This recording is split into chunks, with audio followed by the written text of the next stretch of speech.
Hey there, it's you. Wasn't sure you'd find your way back here. Of course, very glad you made it. Have a seat.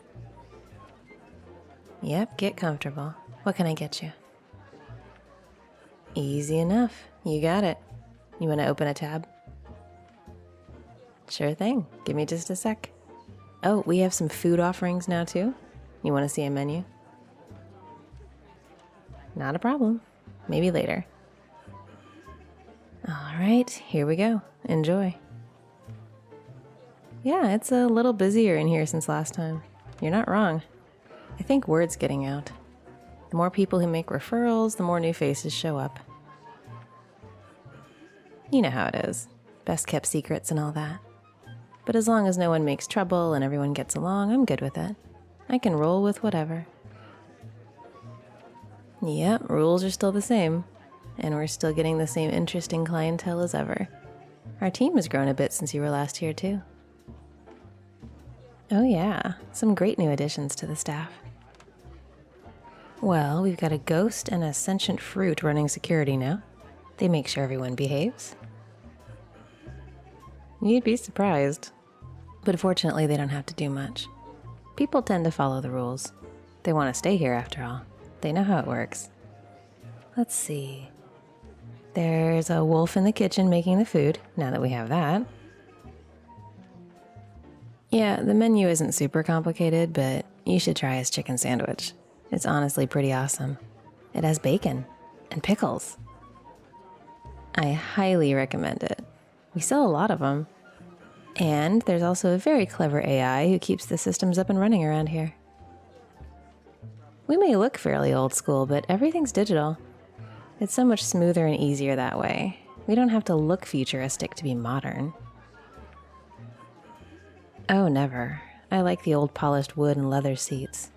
I won't give that up for anything. It's a vibe. The usual suspects still come around. You remember the vampire and werewolf friends from last time you were here? Well, they actually started a softball league together. For real. They only play at night, and not on the full moon, of course, but it seems to be going well. They're tearing down barriers, those two. I'm proud of them. Yeah, Laurel's still here. She's in the back. I never did have the heart to fire her, but she's gotten much better. I'd even let her train a new server if I hired one. Me? I've been doing just fine. Busy as ever. Listening to stories, giving advice, helping people escape their troubles or find new ones. Helping people connect over shared experiences. Providing the metaphorical port in a storm. The usual. I do. I will always enjoy it. This is my calling. I plan to be here for a very long time. What about you? Got anything on your mind? You know, anything you want to talk about. I'm here to listen. I can even polish a glass with a rag for the full bartender effect if you want. Sure. Go ahead, tell me. Right. I see. I understand.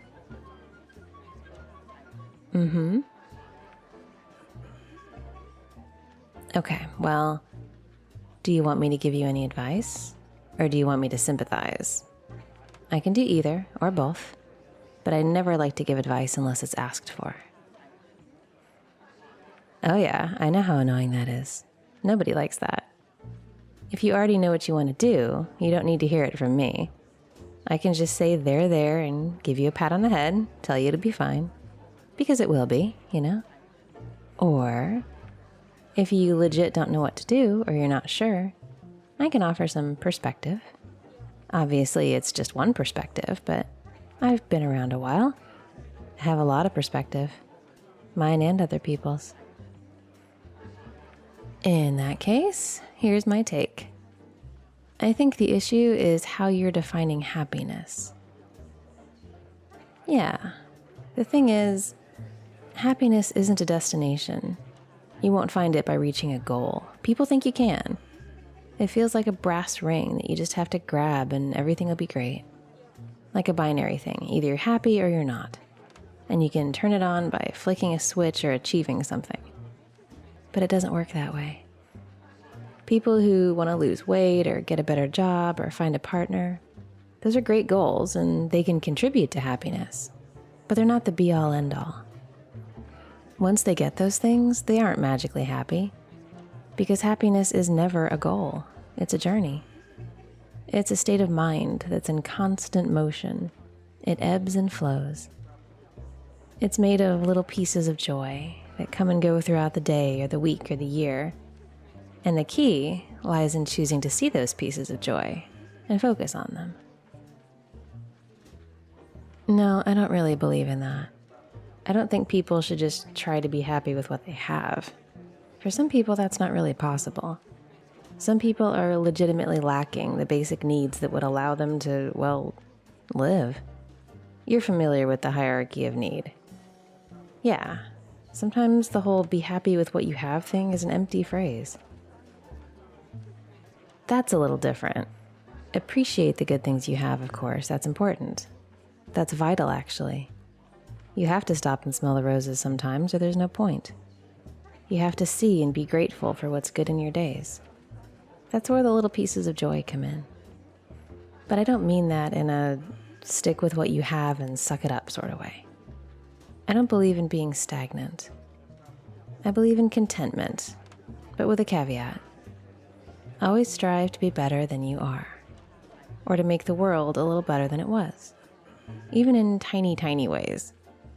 Try to be better than you were a week ago, or a month ago, or a year ago. Keep growing, keep changing. You are absolutely right. Some days you might not make any progress.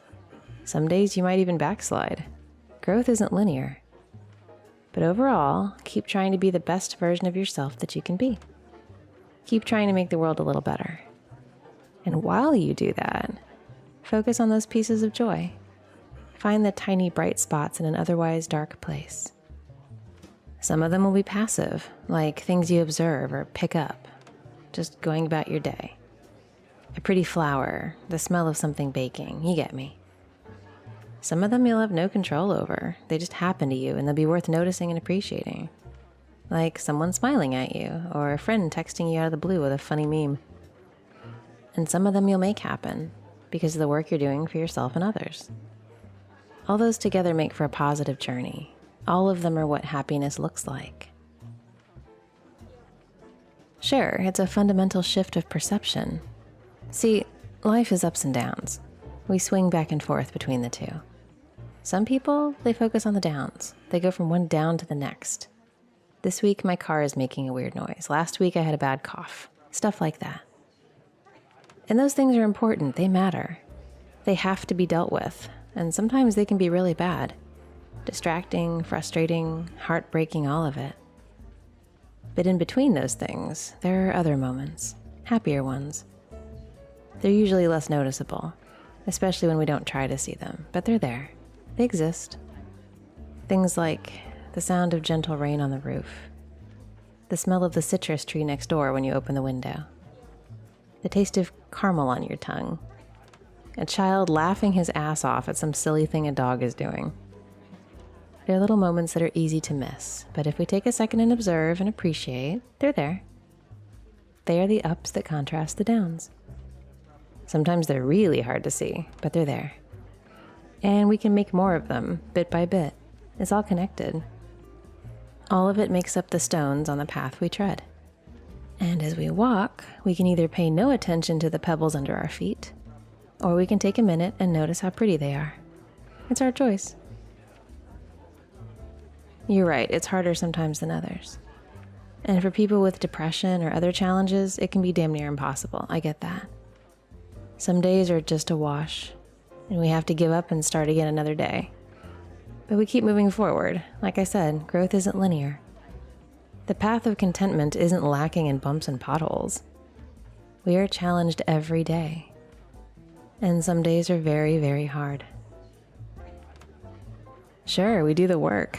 We talk to someone if we need to, be it a friend, a colleague, or a therapist. We get whatever help we need on the journey. Life isn't a game of solitaire, it's a group effort. None of us will get out of it alive, so we might as well help each other. And we use all the tools we have, therapy, medication, meditation, mantras, whatever works to help us stay out of the darkest places so we can see where the light shines. We do our best and we push on.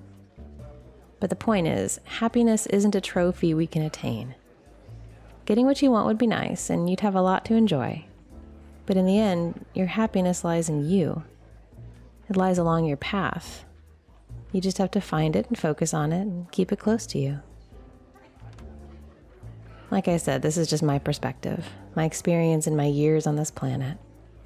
I've observed, I've taken notes, but my advice still isn't perfect for everyone. Your mileage may vary, as they say. But that's okay. It was free advice, and you get what you pay for. Take it or leave it. Very good. Now, did you want something to eat? Oh, really now? And just whom are you meeting? Did you refer someone? Or does this person already have access? Oh, I know her. Water nymph, yeah? Has a thing for pastries? Yeah, she's been here before. You two seeing each other? Now that is worth drinking to. I'm happy for you. I'm sure she'll be here any second. And once she gets here, first round is on me. What can I say? I'm a hopeless romantic. Okay, I'll leave you to it. But let me know if you need anything. Remember, just think my name. I'll hear you.